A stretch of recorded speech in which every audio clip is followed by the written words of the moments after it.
Hello friends, welcome to SSC coaching centre. दोस्तों, गणित के इंपॉर्टेंट प्रश्न लेकर के आया हूं।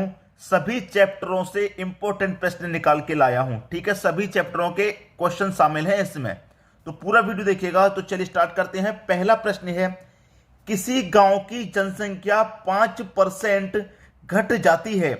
यदि वह जनसंख्या 3000 अधिक होती तो जनसंख्या में 10% की वृद्धि हो जाती। गांव की मूल जनसंख्या ज्ञात करें। मूल का मतलब है पहले वाली जनसंख्या ज्ञात करें। तो जो भी जनसंख्या रही होगी अपने आप में 100% होगी। ये बात आप जानते हैं, कुछ भी हो अपने आप में 100% वैल्यू रखता है। 100% में से क्या होता है, 5% घट जाती है। अब 100% में से 5% घट जाएगी तो कितनी बचेगी भाई, 95% बचेगी। ठीक है, फिर कह रहा है यहां पर कि 3000 अधिक होती तो जनसंख्या में 10% की वृद्धि होती। भाई कितनी की वृद्धि होती, 10% की वृद्धि होती तो 110% हो जाती। ठीक है, 10% की वृद्धि होती तो 110% बढ़ जाती है। अब देखिए यहां पर ध्यान दीजिए कि 95 से कितना बढ़ रही है, यहां पर 110 होने में आप बोलेंगे 15% बढ़ रही है। और यहां देखेंगे जनसंख्या कितनी बढ़ रही है, 3000 अधिक हो रही है। 3000 अधिक, यहां पर 15% अधिक, यहां पर 3000 अधिक, तो 15% का मान 3000 के बराबर है। 15% का मान 3000, तो आपको क्या निकालना, मूल जनसंख्या मतलब 100% का मान। जब 15% का मान 3000 तो 100% का मान कितना निकाल लो भाई, 3000 बट्टे 15 गुने 100। ठीक, कटाओ भाई, 15 दूने का 30 कटेगा ये। ठीक है, 2 का गुना 1 से कर दो 2, 1 0 2 0 3 0 4 0 आ गए। 4 0 का मतलब 20,000। ये आपके प्रश्न का सही आंसर हो जाएगा। 20,000 दे रखा है आपको सी ऑप्शन में। उम्मीद करूंगा कि इस तरीके के सभी प्रश्नों को आप बड़ी ही आसानी से कर लेंगे, कोई समस्या नहीं आएगी। ठीक है दोस्तों, अब देखेंगे हम अगला प्रश्न।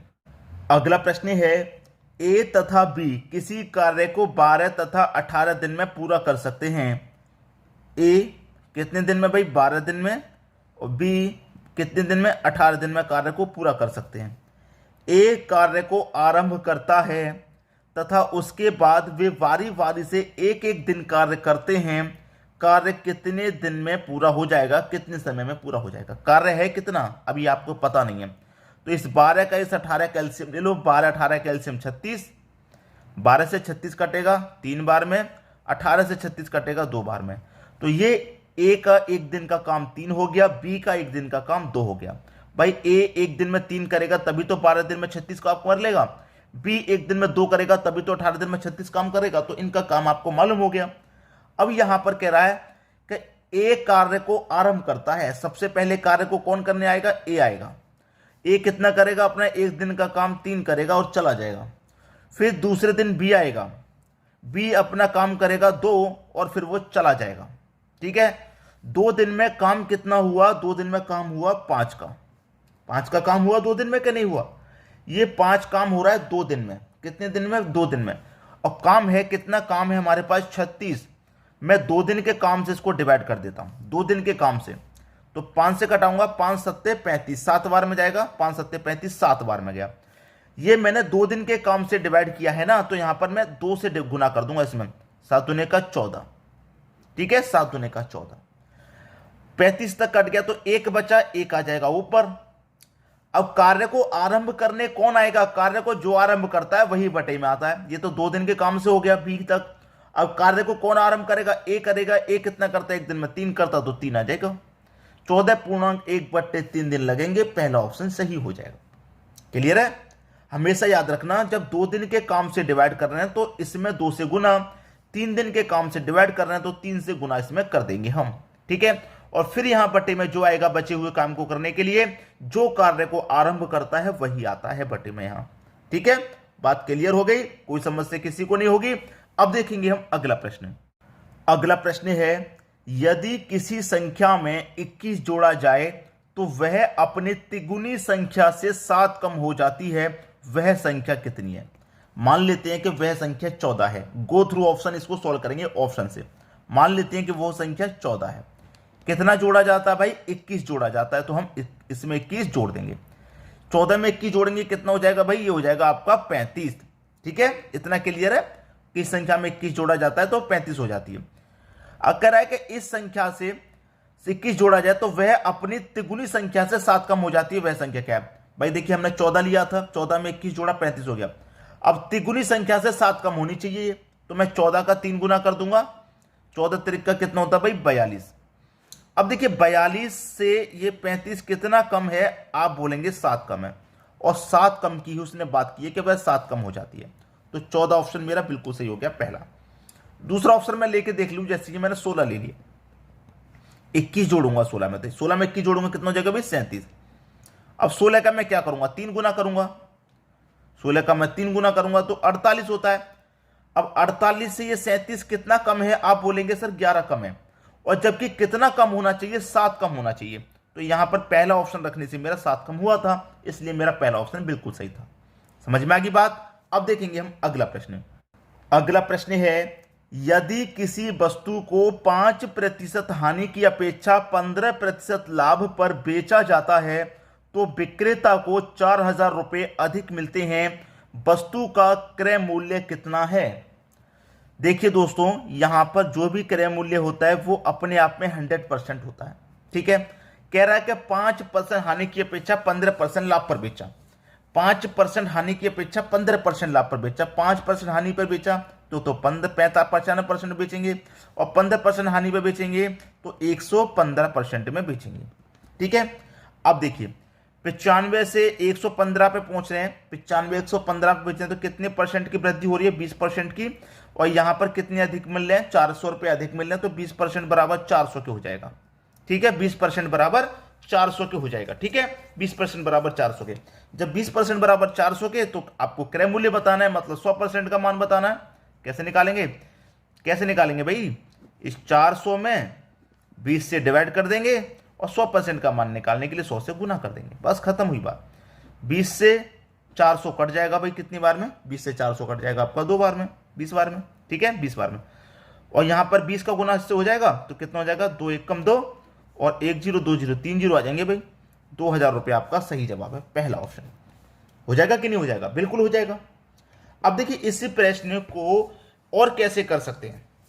इस प्रश्न को मैंने और भी आपको बताया, कभी भी ऐसा प्रश्न दिया जाए कि हानि की अपेक्षा लाभ या लाभ की अपेक्षा हानि, कभी भी इस तरीके से प्रश्न दिया जाए तो कैसे करेंगे, पहले भी मैंने आपको बताया है।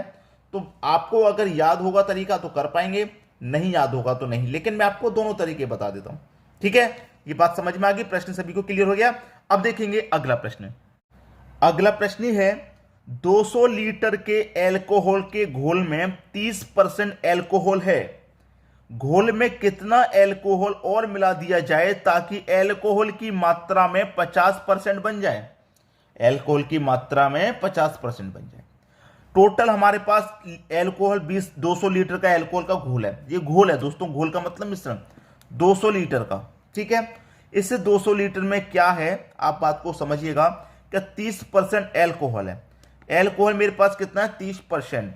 ठीक है, और मेरे पास एल्कोहल की मात्रा कितनी बन जाए? 50%। 30% है पहले से, और बन कितनी जाए? मैं क्या चाह रहा हूं कि 50% बन जाए, ये चाह रहा हूं। पहले से 30 है और कितनी बन जाए? 50%। तो 30 से 50% बजाय कितनी बढ़ जाएगी मात्रा? 20% मात्रा बढ़ेगी कि नहीं बढ़ेगी? बस वही लिख दो यहाँ पे, 20% बढ़ेगी। ठीक है, और कितनी बन जाए? टोटल कितनी बन जाए? 50% बन जाए। 50 से गुना कर दो, डिवाइड कर दो। ठीक है, बस खत्म हुआ।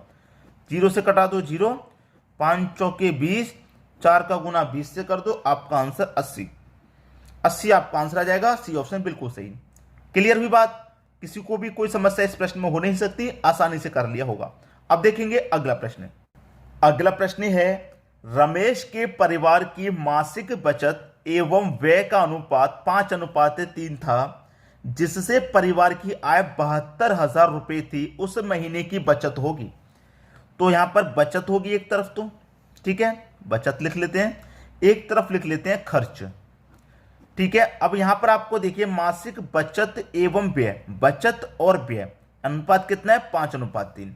बचत और व्यय का अनुपात दे रखा, व्यय का मतलब खर्च। ठीक है, अब समझिए यहां पर प्रश्न को कह रहा है यहां पर कि परिवार की जो आय थी वो कितनी थी? 72,000 रुपए थी। कितनी थी? 72,000। अब ये जो 72,000 रुपए की आय है, इसमें क्या क्या शामिल होता है भाई? इसमें क्या क्या शामिल होता है, खर्च और बचत दोनों शामिल होते हैं। ठीक है भाई, खर्च और बचत दोनों मिला के तो इनकम होती है। तो आपके पास जो योग है वो आपका 72,000 है। तो मैं अनुपात का भी योग कर लूं तो 5 और 3 कितना हो जाएगा, 8। तो इस योग में अनुपात के योग से डिवाइड कर दूंगा मैं, कर दो भैया, 8 ने 72, 9 बार में जाएगा और 3 जीरो, ठीक है, 9,000 हो गया, 9,000 हो गया। अब प्रश्न को कर लेंगे आप, आसानी से समझ में आएगा। ठीक है, 9 पंजे 45, ये हो जाएगा 45,000। 9 त्रिक 27, ये हो जाएगा 27,000। ठीक है, दोनों को अगर आप जोड़ेंगे 45,000 और 27,000 को तो 72,000 ही हो जाएगा। आपसे कह रहा था कि महीने की बचत होगी, तो बचत कितनी होगी भैया महीने की बचत होगी 45,000। सी ऑप्शन सही हो गया। बात समझ में आ गई। अब देखेंगे हम अगला प्रश्न।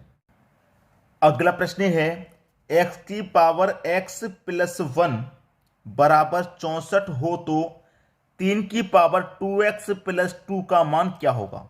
ठीक है, इसका मान पूछ रहा है क्या होगा। हमें दे रखा है 8 की पावर x प्लस 1 बराबर 64, ये दे रखा है। तो मैं क्या करूंगा, 8 की पावर x प्लस 1 है, मैं 64 को क्या लिख सकता हूं, 8 की पावर 2 लिख सकता हूं। ठीक है, 64 को 8 की पावर 2 लिख सकते हैं, क्योंकि 8 की पावर 2 64 होता है। अब मेरे पास बेस समान हो गया, जब बेस समान हो गया तो पावर ऐड हो जाएंगी। तो क्या हो जाएगा, x प्लस 1 बराबर 2 है ये। ठीक है, अब x बराबर 2, ये प्लस का 1 इधर जाके माइनस का 1, तो x बराबर 2 में से 1 गया तो 1, x का मान आ गया मेरा 1। ठीक है, इसमें रख दो 3 2 गुने x का मान कितना 1, 1 प्लस 2, 3, 2 का गुना 1 से करूंगा 2 और 2 में 2 जोड़ दूंगा तो 4, ये हो गया 4। ठीक है, 3 की पावर 4 का मान 3 गुने 3 गुने 3 गुने 3, 3 त्रिक 9, 9 त्रिक 27, 27 त्रिक 81। आपका आंसर 81 आ जाएगा। पहला ऑप्शन बिल्कुल सही। उम्मीद करूंगा आपके सभी को प्रश्न आसानी से समझ में आ गया, किसी को कोई परेशानी बिल्कुल नहीं होगी।